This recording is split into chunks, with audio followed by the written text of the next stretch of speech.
కన్న తండ్రి కాలయముడయ్యాడు. తన కొడుకునే గోనె సంచిలో మూట కట్టి చెరువు నీటిలో పడేసిన ఘటన నాగర్ కర్నూలు జిల్లా కొల్లాపూర్ పట్టణ కేంద్రంలో చోటు చేసుకుంది. స్థానికుల కథనం ప్రకారం తన 8 ఏళ్ల కొడుకు చదువుకోవడం లేదనే కోపంతో ఓ కన్న తండ్రి విచక్షణ కోల్పోయి చితక్కొట్టాడు. అదే కోపంతో గోనె సంచిలో మూట కట్టి ఎవ్వరి కంట్లో పడకుండా తన ఆటోలోనే పట్టణ సమీపంలోని బలపురాజుకుంట చెరువులో పడేసి తొక్కుతుండగా ఏడుపుల శబ్దం కాస్త దూరంలో ఉన్న వ్యక్తికి వినిపించింది. అక్కడ చెరువులో ఏదో జరుగుతుందన్న అనుమానంతో ఆ వ్యక్తి 100కు ఫోన్ చేసి సమాచారం ఇచ్చారు.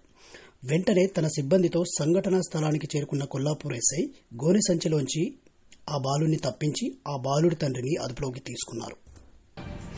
అలా అర్థనే ఉండగా నీళ్ళలో వేసింది ఇంత ఎత్తుగా పోయింది. నీళ్ళు కొన్ని నీళ్ళు వేసింది. ప్లాస్టిక్ బియ్యం మాట్లాడతారు మీరు అక్కడ